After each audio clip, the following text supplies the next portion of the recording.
Page 135. Lesson 11. Ode to a Nightingale by Keats.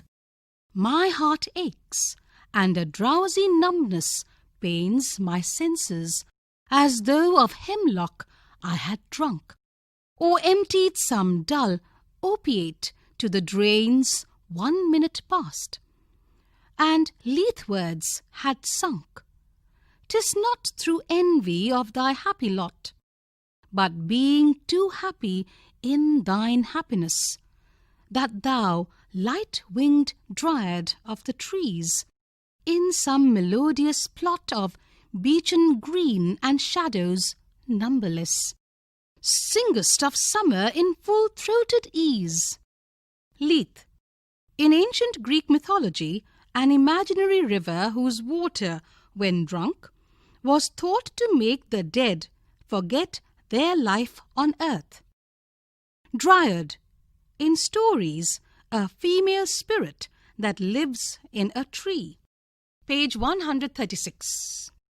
Oh, for a draught of vintage that have been cooled a long age in the deep delved earth, tasting of flora and the country green, dance and provincial song and sunburnt mirth. Oh, for a beaker full of the warm south, full of the true, the blushful, Hippocrene, with beaded bubbles winking at the brim, and purple-stained mouth, that I might drink and leave the world unseen, and with thee fade away into the forest dim. Fade, far away, dissolve, and quite forget what thou among the leaves hast never known. The weariness, the fever, and the fret here, where men sit and hear each other groan, where palsy shakes a few sad last grey hairs, where youth grows pale and spectre thin and dies, where but to think is to be full of sorrow and leaden-eyed despairs, where beauty cannot keep her lustrous eyes, or new love pine at them beyond tomorrow. Provençal, pronounced Provençal, of the district of Provence in France, known for its baths and its grapevines. Hippocrene, a fountain in Mount Helicon, associated with poetry. In the poem, it refers to the wine that inspires poetic ability. Page number 137. Thou wast not born for death, immortal bird. No hungry generations tread thee down. The voice I hear this passing night was heard in ancient days by emperor and clown. Perhaps the self-same song that found a path through the sad heart of Ruth, when, sick for home, she stood in tears amid the alien corn. The same that oft times hath charmed magic casements, opening on the foam of perilous seas in fairy lands forlorn. Forlorn! The very word is like a bell to toll me back from thee to my sole self. Adieu!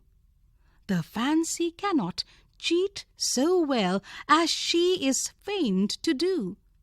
Deceiving elf! Adieu! Adieu! Thy plaintive anthem fades past the near meadows, over the still stream, up the hillside, and now 'tis buried deep in the next valley glades. Was it a vision or a waking dream? Fled is that music. Do I wake or sleep? Ruth, a woman in the Bible who left her own people to live with her mother-in-law, Naomi, after the death of her husband, marries Boaz, and is the ancestor of King David. About the poet. John Keats, who lived between 1795 to 1821, was one of the greatest of the younger generation of English romantic poets. He started his career as an apprentice to a surgeon, page 138, but soon gave it up for poetry. His poetic career lasted for only 4 years, but during this short span, he evolved from an ordinary poet to an exceptionally mature poetic force. His poetry celebrates beauty, which he considered the ultimate truth. It is portrayed in extremely sensuous images that has been created through beautiful verbal pictures. The image of the nightingale's bower in the poem is an apt illustration of the poet's craft in the respect. Look for these words and guess their meanings from the context. Hemlock, earth, beechen green, plaintive anthem, deep delved, forlorn, deceiving elf. Understanding the poem. 1. How does the nightingale's song plunge the poet into a state of ecstasy? 2.